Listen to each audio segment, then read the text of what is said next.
जय श्री राम दोस्तों। लोकसभा चुनाव में कुछ ही समय बाकी बचा है, तो सभी पार्टियां अपनी चुनावी रणनीति तैयार कर रही हैं। सभी पार्टियां अपने उम्मीदवारों का चयन कर रही हैं। तो इसी क्रम में कल भारतीय जनता पार्टी ने भी अपने उम्मीदवारों के बारे में एक बैठक की और इंडिया गठबंधन भी अपनी सीट शेयरिंग को लेकर अन्य सभी पार्टियों से बात कर रहा है। तो इसमें एक बात कॉमन देखने को मिली है, सभी पार्टियां लेकर इंडिया गठबंधन से लेकर भारतीय जनता पार्टी, सभी पार्टियां पॉपुलर चेहरों को,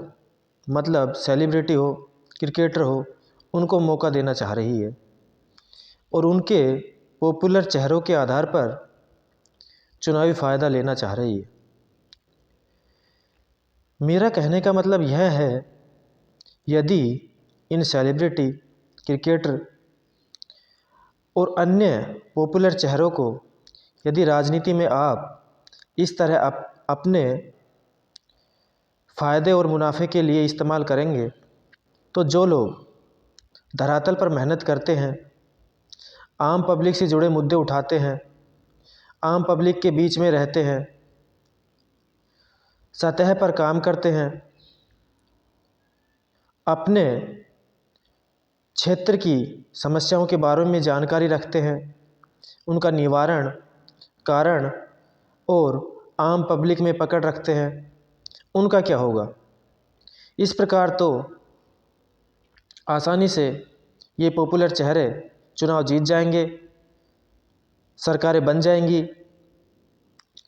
और यही खेल चलता रहेगा। और चुनाव जीतने के बाद ये पॉपुलर चेहरे एक स्थान से दूसरे स्थान पर भ्रमण करते रहेंगे। इनको अपने फिल्मों में भी काम करना होगा, क्रिकेटरों को क्रिकेट भी खेलना होगा, कमेंट्री इत्यादि भी करनी होगी। जो इन्होंने अपने बिजनेस चला रखे हैं उनका भी ध्यान रखना होगा और सरकार के कामकाजों में भी व्यस्त रहना होगा। तो आप बताइए, ये जनता के बीच कितना समय दे पाएंगे और जनता की मूलभूत आवश्यकताओं को कितना समझ पाएंगे और उनका कितना भला कर पाएंगे? इसके बजाय यदि ऐसे व्यक्तियों का चुनाव पार्टियां करें जो सदैव पब्लिक के बीच में रहते हैं, अपने क्षेत्र में रहते हैं, क्षेत्र की समस्याओं से अवगत हैं, क्षेत्र की सतही जनता को अच्छी तरह से जानते पहचानते हैं, उनके बीच में रहते हुए उनके सुख दुख में साथ खड़े रहते हैं, क्यों ना उनको टिकट दिया जाए और उनको लोकसभा या राज्यसभा या विधानसभा पहुंचाया जाए, जिससे वे अपनी जनता की मांगों को सरकार के समक्ष रख पाएं और उनके निवारण के लिए कोई उपाय कर पाएं। लेकिन सदैव सरकारें या पार्टियां अपने हित साधने के लिए इस प्रकार के लोगों को राजनीति में लाने से बचती रही हैं,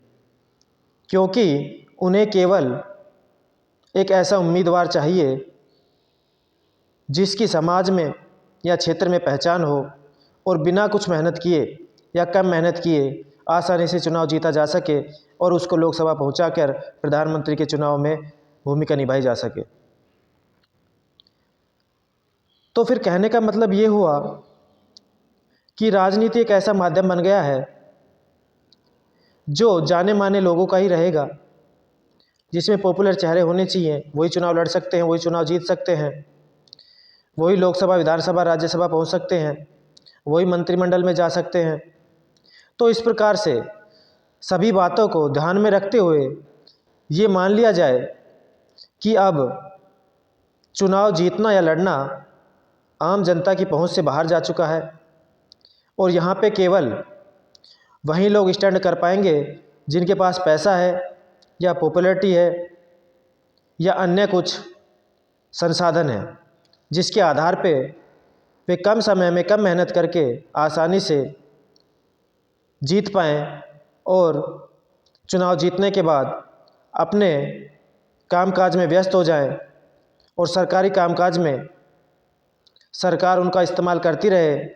और जनता का कोई देखभाल करने वाला ना बचे। तो प्रथम दृष्टया तो यही देखा जा रहा है कि सरकार की मानसिकता कुछ इसी प्रकार की है, और सरकार ही नहीं बल्कि सभी विपक्षी पार्टियों की मानसिकता भी केवल ऐसे उम्मीदवार पर ही दांव खेलने की है जो पॉपुलर चेहरा हो,